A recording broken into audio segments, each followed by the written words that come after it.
Hello বন্ধুরা, welcome back to my channel. আজকে আমরা বানাতে চলেছি মাংসর ঝোল। তার জন্য আমি এখানে নিয়ে নিয়েছি দুটো মাঝারি সাইজ আলু, পেঁয়াজ, আদা, রসুন, টমেটো, কিছু মশলা নিয়ে নিয়েছি।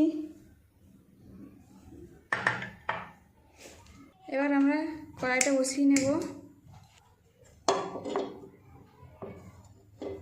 মতো সর্ষের তেল দিয়ে দিচ্ছি।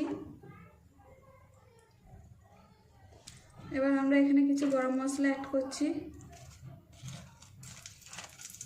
এবার পেঁয়াজগুলো দিয়ে দিচ্ছি।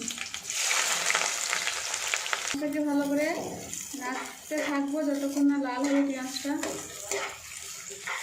মশলাটা একটা পেস্ট বানিয়ে নেব। আদা রসুন দিয়ে দিচ্ছি, শুকনো লঙ্কা, জিরে আর গোটা ধনে দিয়ে দিয়েছি। এবার একটু জল দিয়ে দিলাম। এবার এটাকে একটা পেস্ট বানিয়ে নেব।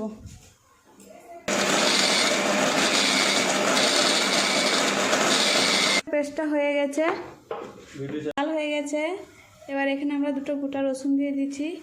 আপনারা চাইলে দিতেও পারেন, নাও দিতে পারেন, কিন্তু গোটা রসুন দিলে ভালো লাগে খেতে রসুন।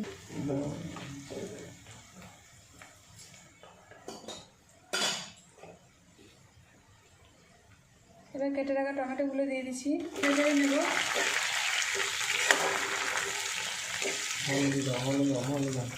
এবার আমরা পেস্ট করে রাখা মশলাটা দিয়ে দিচ্ছি। কিছু মশলা অ্যাড করেছি। এখানে নিয়ে নিয়েছি লঙ্কা গুঁড়ো, এটা নিয়ে নিয়েছি চিকেন মশলা, এটা নিয়ে নিয়েছি কাশ্মীরি লঙ্কা গুঁড়ো, এটা একটু পরিমাণ মতো হলুদ। এবার এটাকে দিয়ে দিচ্ছি, করে নেড়ে চেড়ে নেব।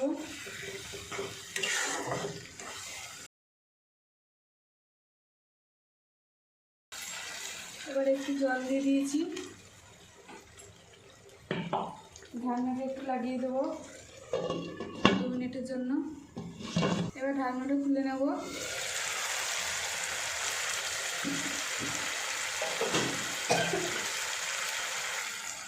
মশলাটা একটু নেড়ে চেড়ে নেবো আবার। মশলাটা আমাদের এবার কাঁচা গন্ধ ছেড়ে দিয়েছে। এবার আমরা চিকেনটা দিয়ে দিচ্ছি। চিকেনটা দিয়ে আবার একবার নেড়ে চেড়ে নেবো, ভালো করে কষতে থাকবো চিকেনটা।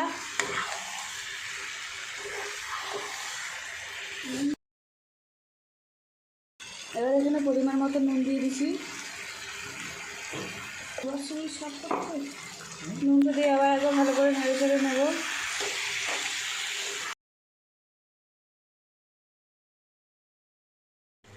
কেটে রাখা আলু দিয়ে দিয়েছি।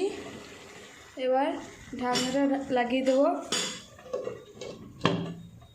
একটা কমিয়ে নিয়েছি।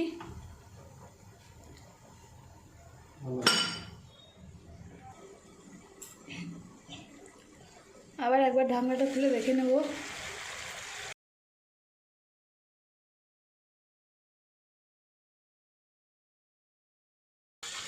চিকেনটা আমাদের কষা হয়ে গেছে। এবার জল দিয়ে দেবো। এবার আমরা পরিমাণ মতো জল দিয়ে দিচ্ছি। আপনারা যতটা ঝোল খাবেন সেরকম জল দেবেন।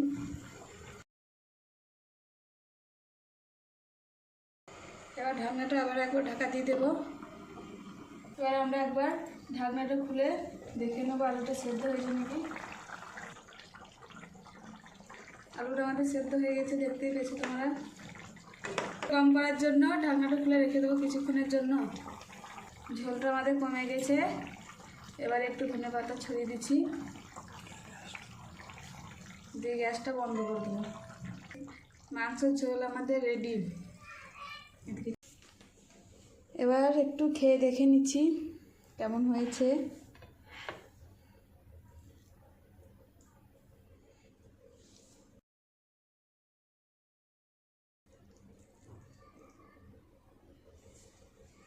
ভালো লাগলে লাইক, শেয়ার, কমেন্ট করে দেবেন আর সাবস্ক্রাইব করতে ভুলবেন না।